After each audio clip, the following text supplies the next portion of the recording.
Friends, अगर आप हमारे वीडियो को सबसे पहले देखना चाहते हैं तो अभी हमारे चैनल को सब्सक्राइब करें और बेल आइकन दबाएं।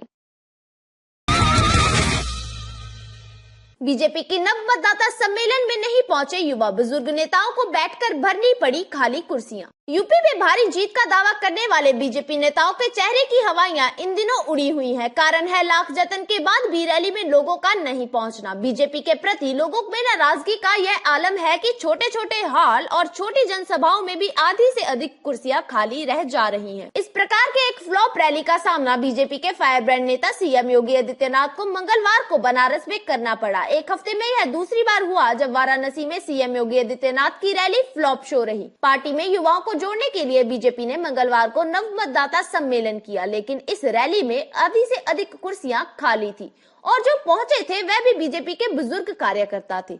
पिपलानी कटरा स्थित सरोज पैलेस में आयोजित योगी के कार्यक्रम में गिनती के ही युवा पहुंचे थे। नतीजा यह रहा कि जैसे तैसे करके सभागार को आधा भरा गया। वहीं आधी कुर्सियां खाली देख कार्यक्रम के संयोजकों के पसीने छूटने लगे। सीएम के सामने बेइज्जती होते देख संयोजकों ने आनन फानन में बीजेपी कार्यकर्ताओं को बुलाना शुरू किया, जिसके बाद युवाओं की जगह बीजेपी के बुजुर्ग कार्यकर्ताओं ने ले ली। सभागार की तस्वीरें देख सीएम भी नाखुश दिखे, जिसको लेकर सभागार में तरह तरह की चर्चाएं चलती रही। वाराणसी को बीजेपी का सबसे मजबूत गढ़ माना जाता है। पीएम नरेंद्र मोदी खुद वहां से सांसद हैं। इसके बावजूद शहर के अंदर बीजेपी का हाल देख राजनीतिक जानकार भी हैरान है। इससे पहले योगी मथुरा में सांसद हेमा मालिनी के नामांकन में गए थे और इस दौरान वहां भी एक जनसभा का आयोजन किया गया था, जिसमें से आधी से अधिक कुर्सियां खाली थी और इस रैली की फोटो कई अखबारों में सुर्खियां बनी थी।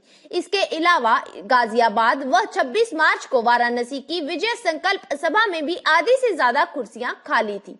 बीजेपी की रैलियों में भीड़ नहीं जुटने पर राजनीति के जानकारों का कहना है कि साल 2014 के लोकसभा चुनाव की तुलना में इस बार मोदी लहर दिखाई नहीं दे रही है, जिसके कारण छोटे छोटे हॉल और छोटी जनसभाओं में कुर्सियां खाली रह जा रही हैं। बीजेपी की फ्लॉप रैली। वाराणसी में योगी और मेरठ में मोदी की सभा में मैदान रहा खाली। हवा बदल रही है। बीजेपी के फायर ब्रांड नेता और इस समय उत्तर प्रदेश के मुख्यमंत्री योगी आदित्यनाथ इस लोकसभा चुनाव में मुश्किलों में हैं। योगी बीजेपी की पहली कतार में स्टार प्रचारकों में थे। भाजपा की रैलियों में उनकी खासी मांग होती थी। योगी ने बीजेपी को केंद्र की सत्ता में वापस लाने के लिए अब तक जितने भी कार्यक्रम किए हैं, उन रैलियों में कुर्सियां खाली रही जा रही हैं। योगी आदित्यनाथ मंगलवार को पीएम मोदी के संसदीय क्षेत्र वाराणसी में मौजूद थे। उन्होंने वहां नव मतदाता सम्मेलन कार्यक्रम में भाग लिया, लेकिन इस दौरान सभागार में आधी कुर्सियां खाली रह गई।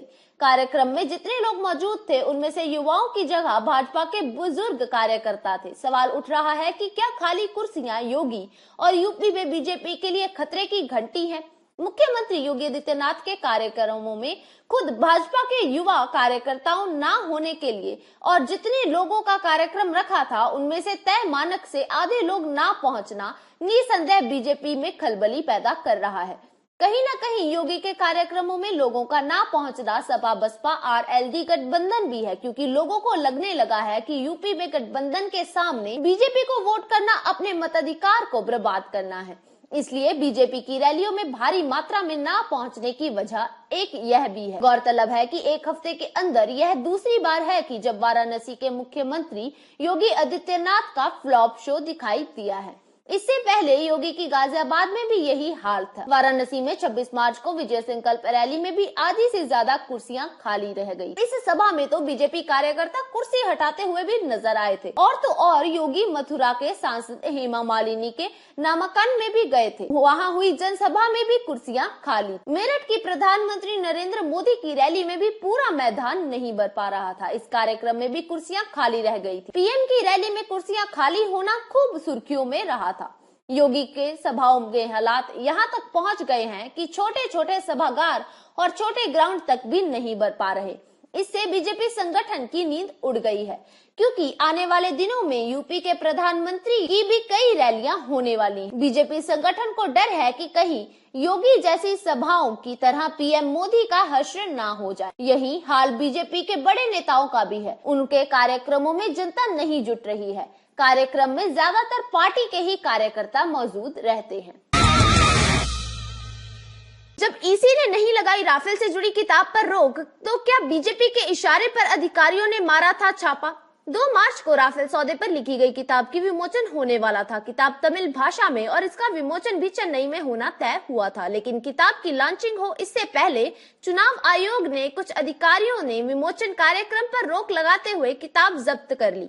छापेमारी करने पहुंचे अधिकारियों का कहना था कि Rafale the scam that shook the nation शीर्षक वाली किताब 11 अप्रैल से शुरू होने वाले लोकसभा चुनाव के आचार संहिता का उल्लंघन है। किताब के लेखक इंजीनियर एस विजयन हैं। मीडिया में रिपोर्ट्स के मुताबिक इस किताब का प्रकाशन हाउस CPIM से जुड़ा हुआ है। चुनाव आयोग के अधिकारियों ने किताब जब्त करते वक्त प्रकाशक को एक सफेद पेपर बिना किसी आधिकारिक मोहर के आदेश दिया कि किताब की लॉन्चिंग रद्द की जाए। इस मामले में ट्विस्ट तब आया जब घटना की चर्चा सोशल मीडिया और न्यूज वेब पोर्टल पर होने लगी। सोशल मीडिया पर किताबों को जब्त करते हुए अधिकारियों की तस्वीर वायरल होने लगी। सवाल पूछा जाने लगा कि जब आचार संहिता के दौरान मोदी पर बनी फिल्म रिलीज हो सकती है, नमो टीवी लॉन्च हो सकता है, तो राफेल सौदे पर लिखी किताब क्यों नहीं? मामले को बढ़ता देख तमिलनाडु के मुख्य चुनाव अधिकारी ने कहा कि हमने ऐसा कोई निर्देश नहीं दिया है। उन्होंने कहा कि किताब जब्त करने से संबंधित ना तो चुनाव आयोग ने और ना ही CIO ऑफिस से किसी तरह के निर्देश गए थे और ना लॉन्चिंग रोकने के लिए कहा गया था। मुख्य चुनाव अधिकारी ने कहा, मैंने चेन्नई के जिला चुनाव अधिकारी को इस मामले में देखने और जल्द रिपोर्ट सौंपने के लिए कहा है। वहां से जब्त की गई किताबों को बाद में लौटा दिया गया और शाम में किताब का विमोचन हुआ। राफेल पर बड़ा खुलासा करने वाले द हिंदू समूह के अध्यक्ष N राम ने कहा कि जो कुछ भी सुबह हुआ वो पूरी तरह से गैर कानूनी और अलोकतांत्रिक है। यह उड़न दस्ते के लोगों ने वेन्यू पर गए और वहां लोगों को डराया, फिर मीटिंग कैंसिल करवा दी, फिर वो शोरूम में आकर 150 कापियां जब्त कर ली। अच्छा यह हुआ उन्होंने इसे फाड़ा या जलाया नहीं, लौटा दिया।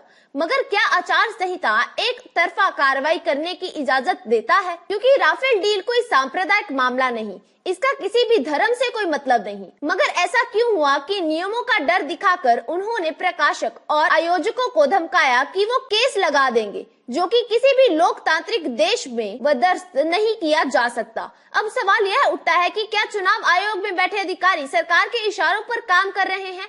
क्योंकि यह तो सिर्फ एक राज्य की हालत है। पूरे देश में जहां कहीं भी चुनाव हो रहे हैं, वहां पर भी चुनाव आयोग ऐसे ही काम कर रहा होगा। यह मामला राफेल से जुड़ा था, इसलिए सुर्खियों में आ गया, वरना आयोग के अधिकारियों का कितना भरोसा किया जा सकता है, यह सवाल उठने लगे हैं। फिलहाल चुनाव आयोग के मामले की जानकारी मिलने के बाद संबंधित अधिकारियों को सस्पेंड करते हुए कारण बताओ नोटिस जारी किया है। साथ ही राज्य में चुनाव आयोग ने अधिकारियों की नई टीम का गठित किया है।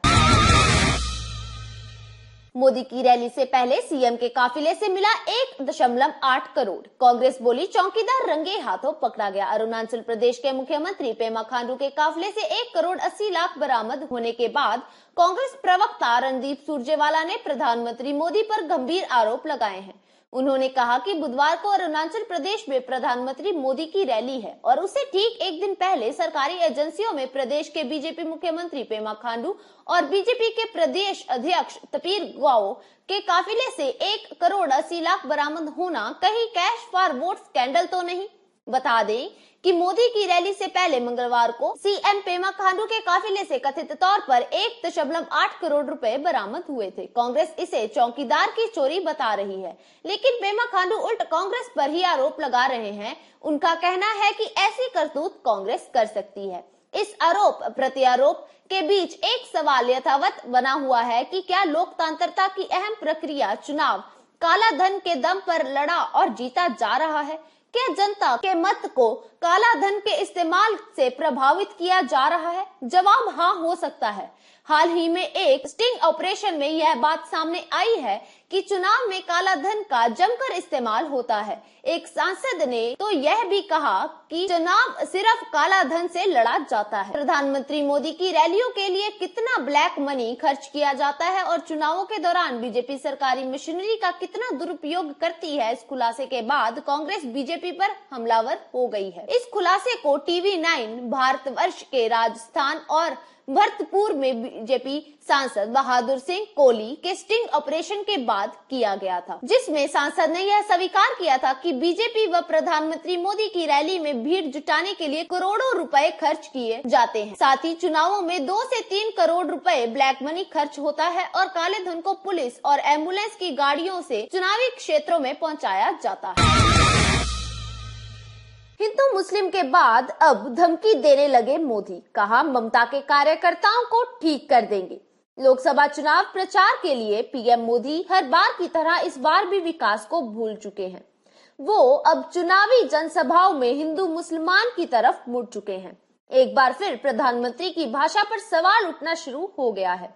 जिस तरह की भाषा का इस्तेमाल नरेंद्र मोदी बतौर प्रधानमंत्री कर रहे हैं, आजाद भारत के इतिहास में शायद ही किसी ने ऐसी भाषा का प्रयोग किया हो।